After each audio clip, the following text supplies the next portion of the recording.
اس programme کے اخراجات جو اسمر منسٹریز کے دوست اور پارٹنرز ادا کرتے ہیں۔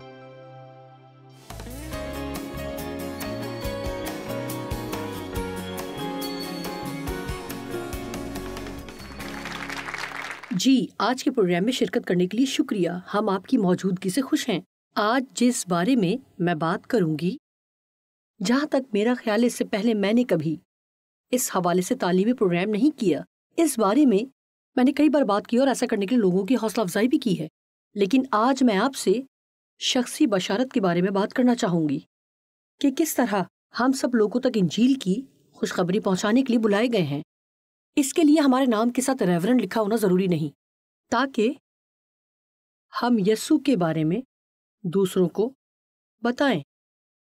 اور میرا خیال ہے کہ لوگ دونوں طرح کی انتہا تک چلے جاتے ہیں، یا تو آپ اتنے دلیر ہو جاتے کہ کہیں ناقابل برداشت ہونے کی حدوں کو چھونے لگتے ہیں، اور ہر ایک کو جسے بھی دیکھتے ہیں چاہتے ہیں کہ وہ یسوع سے محبت کریں۔ لیکن پہلی بات جو میں کہنا چاہوں گی وہ یہ ہے کہ یاد رکھیں کہ کسی بھی ایسے شخص کو جو بھوکا نہیں ہے کھانا نہیں کھلا سکتے۔ آمین۔ اور میں نے اناجیل میں دیکھا ہے کہ یسوع کبھی بھی لوگوں کی منت سماجت نہیں کرتا تھا کہ مجھے اپنی مدد کرنے دو، بلکہ ہمیشہ ان کی مدد کی جو چاہتے تھے کہ ان کی مدد کی جائے، لہٰذا میرے خیال میں ہم ایک اور انتہا کی طرف بھی جا سکتے ہیں کہ اتنے حساس ہو جائیں کہ ہمیں کس سے بات کرنی ہے اور ہمیں ان سے کیسے بات کرنی ہے، یہاں تک کہ ہم دوسروں پر اپنا ایمان ظاہر کرنے سے بھی خوفزدہ ہو جائے۔ میرا یہ بھی ایمان ہے کہ خدا نے ہر ایک کو مختلف نعمتیں دی ہیں۔ میرا مطلب ہے کہ میرا واقعی یقین ہے کہ بشارت کے کام میں حصہ لینا باقی نعمتوں ہی کی طرح ایک نعمت ہے۔ مثال کے طور پر میں سمجھتی ہوں کہ کچھ لوگوں کو سڑکوں پر جا کے منادی کرنے کا خاص مسا ہوتا ہے، اور آپ جانتے ہیں کہ میں ان میں سے نہیں۔ میں سوچتی ہوں کہ بہت سے لوگ کسی کو بھی کھڑا کر کے اسے یسوع کے بارے میں بتا سکتے ہیں۔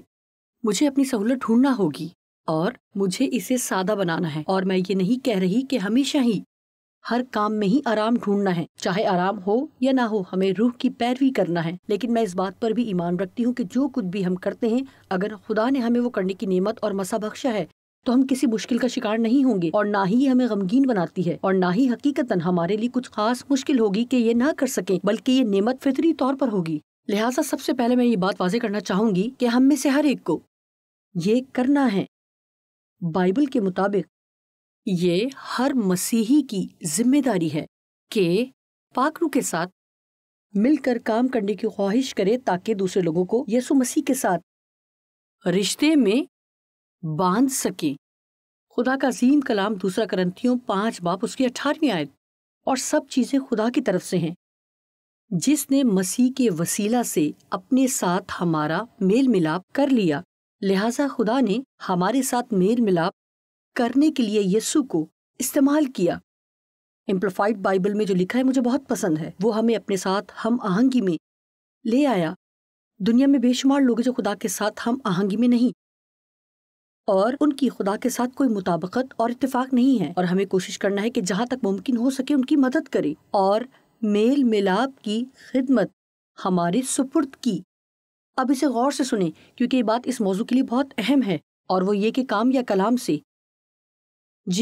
یا کلام سے ہمارا مقصد دوسروں کو خدا کے ساتھ ہم آہنگی میں لانا ہے۔ لہٰذا میرے خیال میں دونوں چیزیں ایک ساتھ کام کرتی ہیں۔ میرے خیال میں لوگوں کو بتانا ضروری ہے، تاہم میں یہ بھی سمجھتی ہوں کہ لوگوں کو دکھانا بھی اہم ہے۔ خیر، آپ دنیا کے سب سے اچھے انسان ہو سکتے ہیں، لیکن اگر آپ ایسے نہیں ہیں تو بھی کیونکہ مسیح آپ کی زندگی میں کام کر رہا ہے، تو یہ آپ کا اچھا ہونا اس شخص کو یسوع کے پاس لانے کا سبب نہیں بنے گا۔ شاید کوئی سوچے کہ آپ کا اچھا ہونا کسی شخص کو بھی خداوند کی طرف لانے کا سبب نہیں ہوگا۔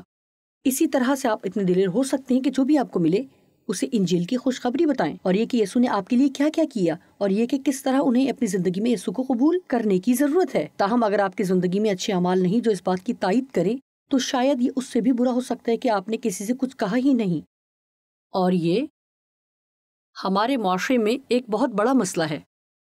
بہت سے معاملات میں مسیحی باہر نکل کر دنیا کو روح کے پھل دکھاتے ہی نہیں، اور جو کچھ وہ کہتے ہیں کہ نہ ہی اس پر ایمان رکھتے ہیں اور نہ اس کے مطابق عمل کرتے ہیں۔ لہٰذا میں سوچتی ہوں میرا ایمان ہے کہ تقریباً ہر جگہ اپنے لوگ رکھے ہیں. خدا نے ہر فیکٹری، ہر شاپنگ سینٹر، ہر دفتر، ہر اسکول میں تقریباً ہر جگہ اپنے لوگ رکھے ہوئے ہیں. میرا ایمان ہے کہ خدا نے دانستہ طور پر ایماندار لوگوں کو ان سب جگہوں پر رکھا ہے، اور میں محسوس کرتی ہوں کہ حقیقتاً کسی موقع پر خدا نے مجھے دکھایا کہ میرے لوگ ہر جگہ موجود ہیں، لیکن انہیں اپنا نور چمکانے کی ضرورت ہے. جب ہم مسیحی دوستوں کے ساتھ ہوتے ہیں تو ہم دلیری نہیں پکڑتے، لیکن پھر جب ہم عام لوگوں کے ساتھ ہوتے ہیں تو بالکل کوئی اور ہی شخص بن جاتے ہیں. آیت 20، دوسرا کرنتیوں 5:20، بس ہم مسیح کی ایلچی ہیں. گویا ہمارے وسیلہ سے خدا التماس کرتا ہے. کیا آپ کو یہ بات خوبصورت نہیں لگتی کہ ہم خدا کے ذاتی نمائندے ہیں؟ آپ یسوع مسیح کے ذاتی نمائندے ہیں، اور خدا ہم میں سے ہر کسی کو استعمال کرنا چاہتا ہے اور کسی نہ کسی کو اپنے ساتھ رشتے میں کھینچ لانے کی کوشش کرتا ہے. اور میرا خیال ہے کہ ایسے بہت سے مختلف طریقوں سے ہو سکتا ہے.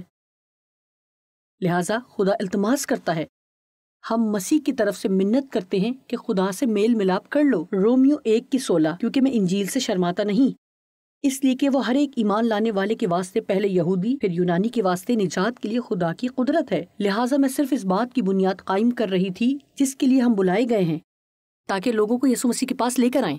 اور ہم میں سے ہر ایک ایماندار، اور کوئی بھی اس سے مستثنیٰ نہیں، یہ خدمت ہم سب کے سپرد ہے. ہر ایماندار کے لیے 2 خدمات ہیں، شفایت اور میل ملاپ. آپ سب کے پاس خدمت ہے، لیکن ہم اسے مناسب طور سے کرنا نہیں چاہتے. نہ تو ہم شرمندہ ہونا چاہتے ہیں، لیکن اور نہ ہم اسے کرنا چاہتے ہیں. جیسے دنیا کہتی کہ بائبل کو ان کے سروں پر سوار کر دیں اور یسوع کو ان کے اندر گلے تک بھرنے کی کوشش کرو، کیونکہ اس سے بھی کوئی خاص نتیجہ نہیں نکلے گا.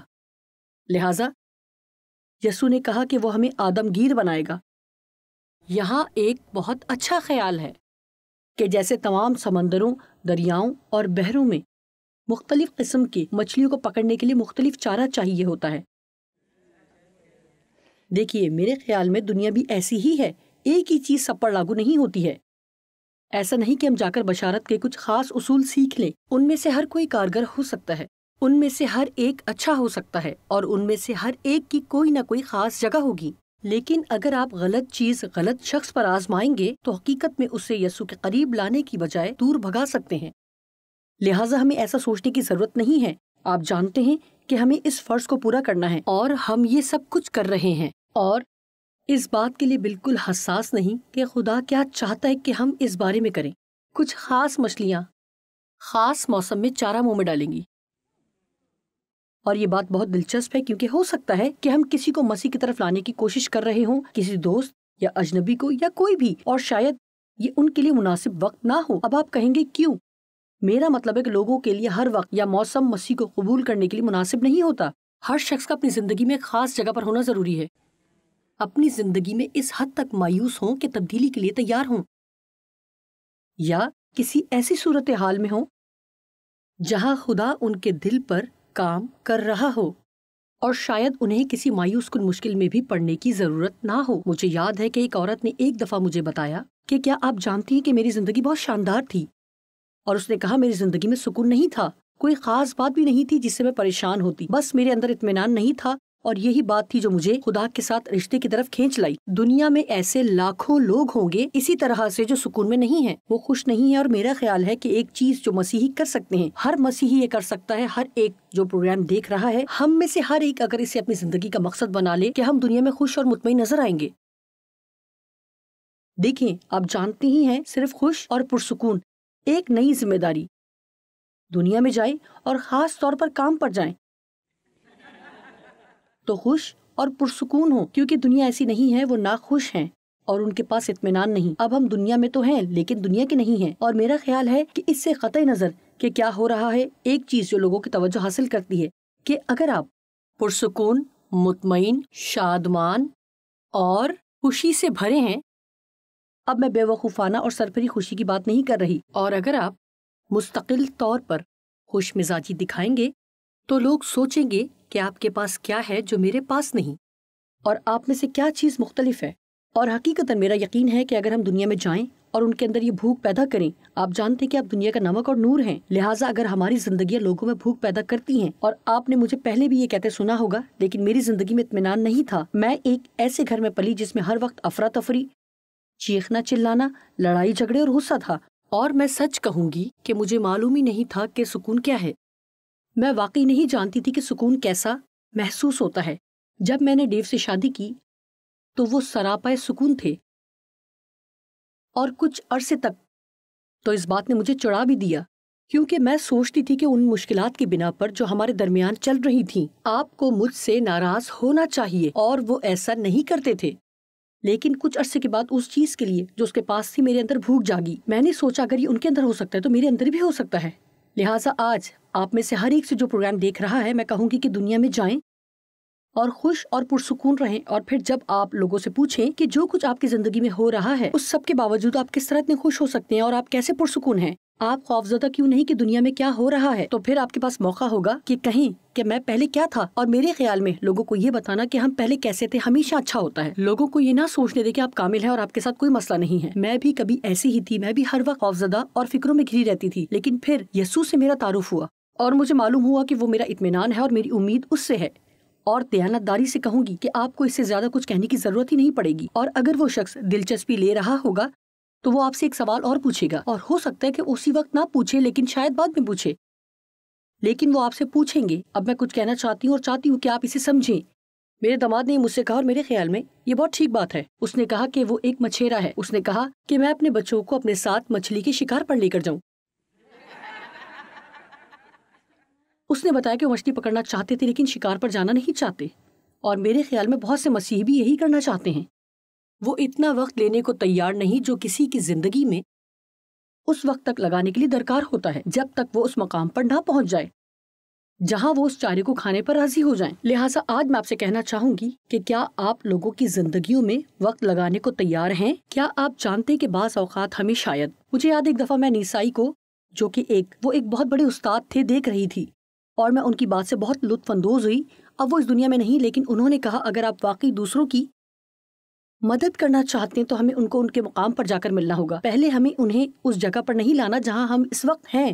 اس سے میرا یہ مطلب نہیں کہ آپ ہر رات علاقائی مے خانے میں جا بیٹھیں، کیونکہ جس شخص کی آپ مدد کرنا چاہتے ہیں وہ شخص وہاں ہوتا ہے، لیکن دوسری طرف اس کا یہ بھی مطلب نہیں کہ آپ ان کے ساتھ کھانا نہیں کھا سکتے۔ اس کا یہ مطلب نہیں کہ آپ ان کے دوست نہیں ہو سکتے، کیونکہ دنیا کے لوگ بہت بری حالت میں ہیں اور ہمیں ہر روز ضرورت ہے۔ میں آپ کی حوصلہ افزائی کروں گی کہ اپنی زندگی میں ہر دن جب آپ باہر جائیں، بلکہ اس سے مجھے خیال آیا کہ اسے دوبارہ کہنا شروع کروں، باپ میں چاہتی ہوں کہ تو آج مجھے استعمال کر تاکہ کسی کو تیرے پاس لاؤں، اس شخص کو مجھ تک لا جس کی میں مدد کر سکوں، کسی کو میرے راستے ملا جس کی میں مدد کروں۔ اور پہلی چیز جو ہمیں کرنا ہے کہ ان کاموں کو کرنے کی خواہش رکھیں اور ذہنی طور پر تیار ہوں۔